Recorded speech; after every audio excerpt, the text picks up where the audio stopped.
This is James. Welcome to Read More Comics, and I'm here to share with you a video showing my pulls.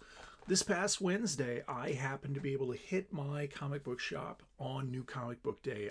I shop at buymeatoys.com in beautiful Mishawaka, Indiana. It's one of the largest LCSs in the area. I've had a pull list there for going on, about a dozen years. And I have found that when I can, I love going in on New Comic Book Day.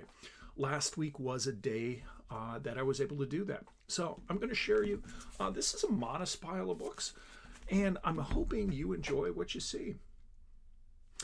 If you do enjoy what you see, please do like, share, and subscribe. Write down, leave some comments. I would enjoy the conversation about comic books and collecting in general. So starting out, I have Captain America issue number 3. This was the variant cover. It's kind of reminds me of George Perez, and it's one of the reasons why I went with it. I haven't really started the current run. As I've shared in other videos, I like waiting until I have about 2 or 3 issues in so I can enjoy a chunk of the story instead of small chapters in it. So this is with issues number 3. It's about time for me to begin reading this. Another book that I have been pulling for some time, and I want to say this is volume 3 of this run. 1, 2, 3. Yep, it is. So we got Miles Morales Spider-Man, issue number 12. This is with the new creative team. It's been a couple issues since we have finished up with the kind of, I don't know if it was a mini crossover. Really wasn't a big event. Carnage versus Miles. And so it's kind of time to dive back in. Again, just like Captain America, I'm a couple issues in, so it'll be time to read this as well. The next book I got is a run filler. I'm hoping at some point I am able to pick up this book, a first print, in a nice, sharp condition. But for the moment, a facsimile edition is just as good. So this is Uncanny X-Men, issue number 142. This is the second part of Days of Future Past. In a previous video, I shared that I picked up the first one. I'm a big fan of these facsimile editions. I think both DC and Marvel have hit up on something. It's definitely a nostalgia factor, especially when they're reprinting books that have been out of print for some time. And like this one right here, it's an iconic book. You know, this is a major key for a lot of collectors. And so being able to own a facsimile of this gives me a reader copy. It's in nice shape, and it is a run filler, you know, a placeholder until I pick up the book itself. Next, we have Obi-Wan Kenobi, issue number 3.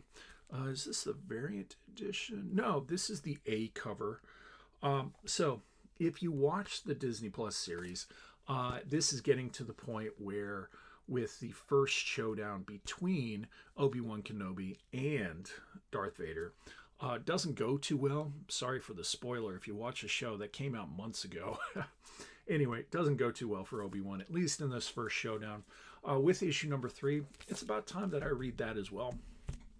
The next one, and I'm way behind on a lot of the DC books. This is Penguin issue number 4. This is a maxi series by Tom King. I have been getting the cardstock covers. So this is cover B. I am not sure who the artist is, but it's pretty wicked looking. I have found that Tom King's maxi series is the right amount of books for him to write.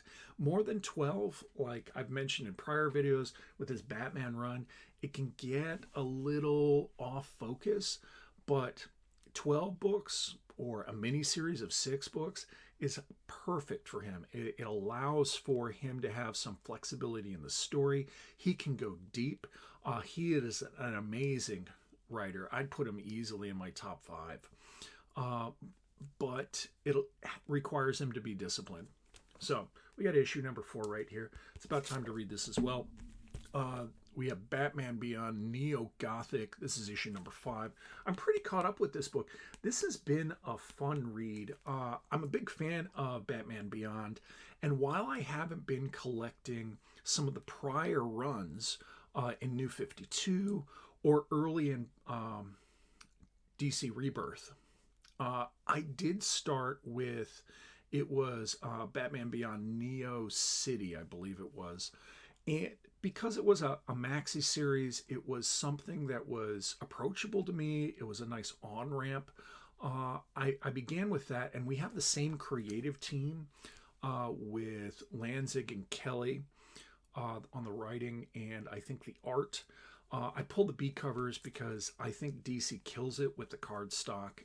You definitely get an amazing piece of art. Here we have, it looks like Swamp Thing with Terry McGinnis on the front cover. This has been a really fun read. It's been exploring a different side of Gotham. As I said in a previous video, it's similar to kind of the layers in Coruscant. They're looking at the layers of Gotham City. I've been enjoying it. Let's see, on to some independents. This is Savage Red Sonja, issue number 2. This is the Frank Cho cover. Haven't gotten to read this yet, but I have been enjoying what Dynamite's been doing with Red Sonja. Still kind of bothers me, though, that there is no canon for it, no continuity. And then I just actually finished this up earlier this week. This is Conan the Barbarian. I think this is issue number 5. It's the beginning of the next arc, and Jim Zub, apologies, sir, knocked it out of the park with the first arc. He definitely tapped into the kind of mythology that Robert E. Howard established. It has that vibe that you would expect from the pulp fiction, and he is verbose, which is not something we see a lot in modern comics. He has a lot of exposition, a lot of dialogue. There are nice splash pages. The art in the first art reminded me a lot of Barry Windsor Smith, like early Barry Windsor Smith in Marvel's first volume. So I highly recommend it if you're a fan of Conan the Barbarian. So this is issue number 5, and I think this is the FOC Virgin cover. I've been getting I'm not sure who the author, right? I think it was De La Roca. Anyway, I've been getting the variant kind of throwback covers because I thought it was really cool. Marvel Conan the Barbarian Volume 1 is what got me into the comic books when I was in middle school. But my LCS got shorted. So I saw this on the shelf, thought it was cool art. It kind of gives me a Frenzetta vibe. And I think this is Beelit on the front cover. So I'm hopeful that that actually has something to do with the character. So this is Conan the Barbarian. Issue number 5 from Titan Comics. Now the trade that I was getting, and this is on my pulls. I don't even pay attention when the floppies come out. I know that the creative team took a break for like a year, but I'm finding that the trades definitely favor the storytelling of the creative team. So this is Saga Volume 11. Okay. This is Fiona Staples, Brian K. Vaughan, and this is perhaps one of the best reads I've ever had. I haven't gotten to volume 11 yet. I've read the first 10, and if someone was getting into comic books for the very first time, I think volume 1 might be that gateway. Because it's not a superhero comic book, it's something I think that could easily have a broad audience. Anyway, so we got Saga Volume 11. Probably something I will tear through drinking coffee Saturday morning.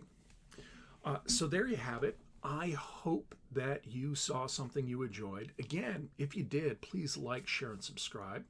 And thank you for watching another one of my videos.